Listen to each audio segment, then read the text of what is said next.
Monyhull, Kings Norton, Birmingham. The white building is Monyhull. The history goes back 1,000 years, but the history we want to share with you is from the 20th century. In 1908, Monyhull Colony for the feeble-minded and sane epileptics was opened on this site. This is a name which sounds offensive now, as the words we use to describe people have changed a lot since then. Ideas how to look after people with learning disabilities so change. You should remember that what was here before this housing estate was built was a home for thousands of people and an important part of this area's history. In this film, we talked to some people who lived at Monyhull Hospital. Through CASBA's Heritage Lottery funded project, we'll also examine how life has changed today for people with learning disabilities and whether the move to community care has meant that they live better, more fulfilling lives as part of the vibrant city which is Birmingham.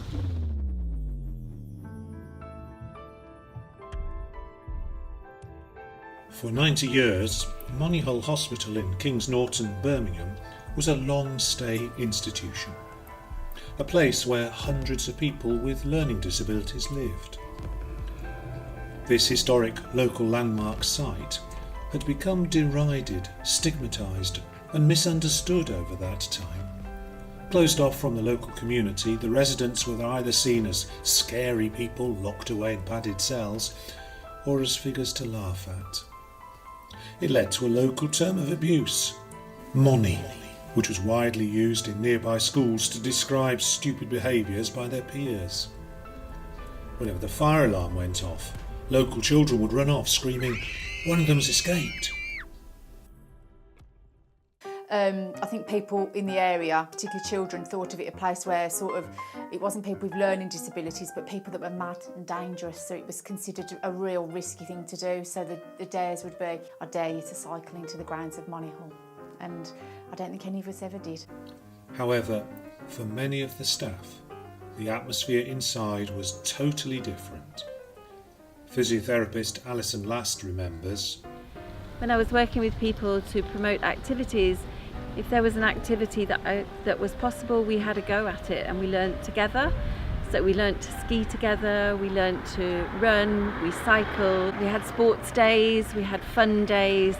If there were activities available, we gave it a go and we did it together. I working with me, okay. I've been eating with me. I've been wash cars. So OT. We worked together, didn't we, Yeah. Jeremy? Quite a long time ago Yeah, now. making customer play. Yeah. My to by there. Yeah. To. That was where you lived for a while. When you were at Oxford, did you go shopping? Yeah, Yeah. And did you do cooking? yeah, Did you go on holidays? yeah. What sort of holidays did you go on? Uh, Can you remember? Going on the plane? Quite a few former residents would not speak about their experiences because it would bring back painful memories. Those who did complained about the poor food and the lack of respect for their wishes and their possessions. First met Michael at Ward 2 at Monyhull. I started here, working here, but the home wasn't finished building yet. So we went to Monyhull to spend some time to get to know the residents that were going to move into the care home. Dinner at Monyhull used to make me sick there. Oh, then you're not having that dinner. That's good dinner here, mate. Like cook. What about, like, because you got the kitchen, you go in and out of the kitchen here. Could you do that at Monyhull? No. So is that something you prefer? Yeah. Okay, so this is Michael's room. Obviously you can see he's got all of his buses, his trains, his fire engine that he likes to play with and to keep. Did you have toys when you were at Monyhull Hospital, Michael? No, they used to take them off me. Why did they do that? They used to take them off. He's too childish at Monyhull. Too childish there. There was no privacy at all, and there was just dormitories, and the toilet facilities were several toilets, sinks, typical sort of institutional affair. There was always time constraints, getting people to workshops, appointments. There was always a cooked breakfast. The trolleys used to bring down cooked food. But it was a production line.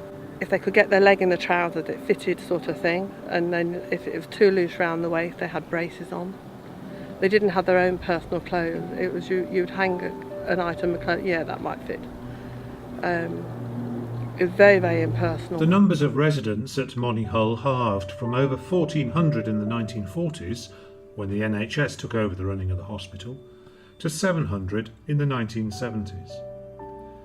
Throughout the 1980s and up to its closure in 1998, a resettlement team helped to find suitable accommodation to which the remaining residents could move. I used to work in a home called Oakswood. It was a home where people could go and learn life living skills, live more independently in the community.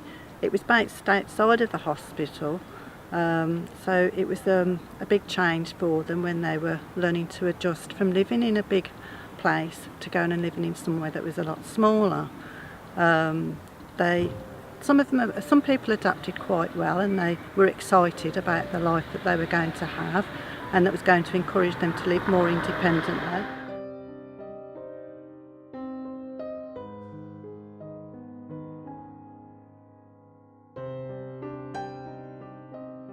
Behind me is one of the original farms that served this community. But that's all gone now. Tower blocks have replaced it. And a whole new generation of people with learning disabilities is coming into being. People who live not in institution but in community. They face their own challenges as they integrate into that community. Social services are more likely to take away their children rather than help them coping with them in their own home. There's also a lack of financial security, as benefits are constantly being changed, it seems.